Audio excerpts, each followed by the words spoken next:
While some Nintendo fans were lukewarm on Luigi's Mansion as a GameCube launch title that couldn't sell systems like Mario 64, over time the game became more appreciated for what it is.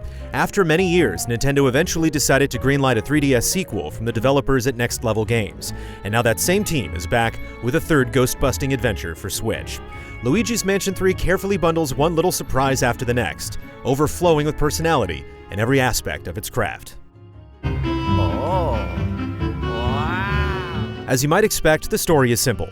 Mario and friends have been invited to stay at a luxury hotel, and soon after they check in, the ghosts spring their trap, snaring all but Luigi. There are some new players like hotel owner Helen Gravely, but not too many twists or turns. Still, even without much dialogue, the story moments resonate strongly thanks to charming animation and attention to detail. It's great to see each character shine, even normal ghosts who poorly disguise themselves in people masks as the oblivious heroes arrive. The basic mechanics are back as you flash ghosts, grab them with your vacuum, and reel them in like big fish.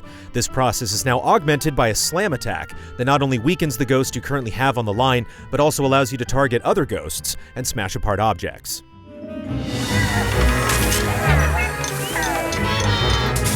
The twin-stick nature of the controls naturally takes some getting used to, but it does feel like there's still some room for a little more refinement and additional options. Aiming left and right is perhaps the biggest hurdle, since movement is relative to the direction Luigi is facing, similar to a remote-controlled car, and there's no setting to invert the Y-axis either. However, there is an option that allows for strafing movements, and the ability to use the shoulder buttons for most functions makes a world of difference. Thankfully, the gameplay largely overcomes this awkwardness, though. There's a welcome sense of struggle as you pull against each target, and slamming them back and forth feels great. Oh, yes! On top of the basic ghost-catching abilities, there are some additional functions to aid you as you explore. You can hit both triggers to create a burst of air that not only upends loose objects and knocks enemies back, but it essentially lets you jump over incoming attacks. The dark light, which enables Luigi to rescue his friends trapped in paintings, also serves to rematerialize hidden objects, allowing you to uncover numerous secrets.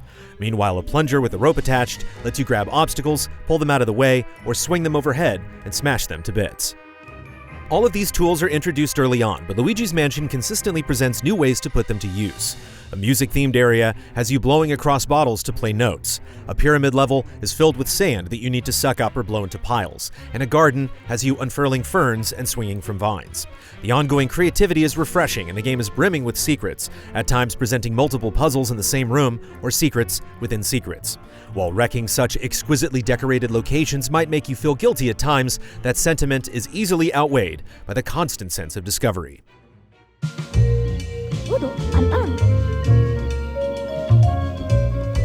The biggest and best addition to your tool belt, though, is Luigi, who can pop out of a tank on Luigi's back at a moment's notice. There are places that only Luigi can go, since he can slip through grates and fences or go headfirst into pipes. There are also times when you need to use both Luigi and Luigi together, whether you need to pull on opposite sides of an object or alternate between characters to progress. Once you unlock Luigi, a second player can join in for the rest of the game, and the co-op play works really well since there are so many times when you need to work together and communicate. It's a great way to experience the game, even if you can only get someone to join you for a single level. The creativity of how rooms are constructed often ties into the vibrant themes of each floor. The opening levels fit the standard hotel aesthetic, with ghosts dressed as maids and bellhops. This progresses into somewhat expected areas, including a dining hall and a shopping center, but soon, more and more fantastic environments start to get mixed in, such as an overgrown garden and a medieval castle. No matter how far out it gets, though, if you look carefully, there's usually some clue to support the idea that this is all still taking place within the hotel. While we don't want to show too much, the boss ghosts you encounter on each floor are absolutely some of the game's brightest highlights. Each one plays right into a level's theme, and not only are they abundant in personality, but they often have some great tricks to figure out. Defeating these bosses is key to progressing, as each one carries an elevator button needed to go to another floor of the hotel. However, you don't always move up floor by floor either, as there are several detours along the way that can send you back to a previous floor or to areas you couldn't reach earlier.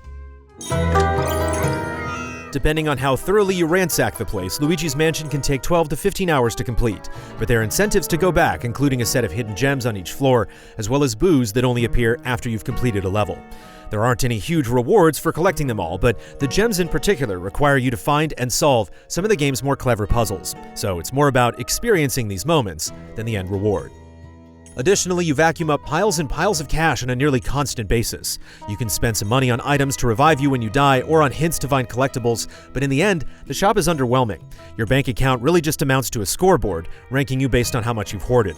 Regardless of just how useless money is though, there's something irresistible about sucking up every last dollar and coin that springs from even the most unlikely places.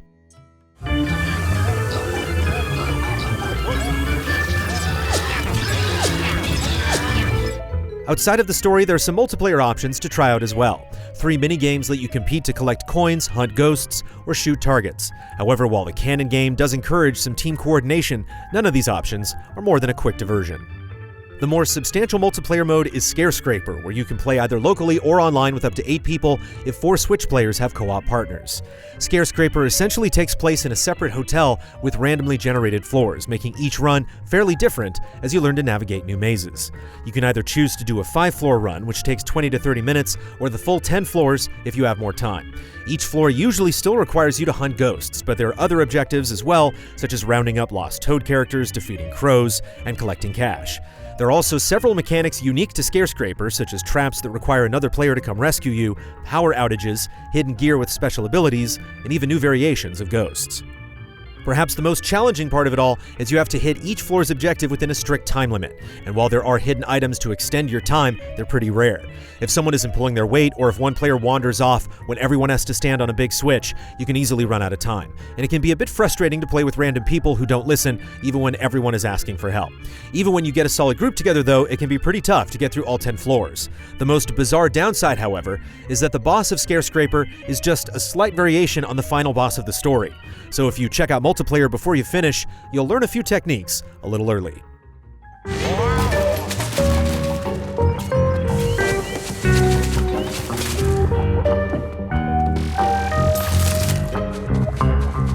The care taken to create Luigi's Mansion 3 is evident throughout. The music is outstanding, and not only does each floor have its own distinct theme, but there are new variations on combat tracks as well, which really helps to keep things fresh. There are great visual effects like reflective floors, and Luigi is a joy to behold with his wobbly, translucent body and sticky footprints. And of course, it goes a long way that the game has so many interactive objects, often flying around like a whirlwind, yet it doesn't run into any noticeable performance issues.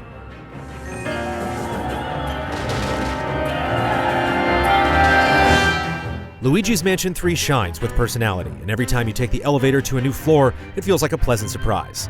The game does a lot to move the series forward, but in ways that feel so natural, it's hard to imagine playing without its new additions. It's easily the best game in the series, and we're glad Luigi has been given another chance to step out of the shadows.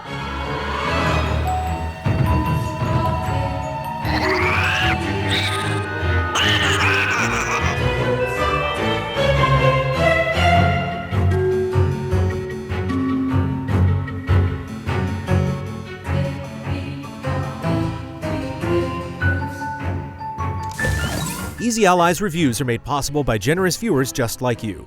If you like what you see, check out patreon.com/easyallies to help us make more. For just $1 a month, you can gain access to weekly updates, spoiler discussions, and exclusive shows.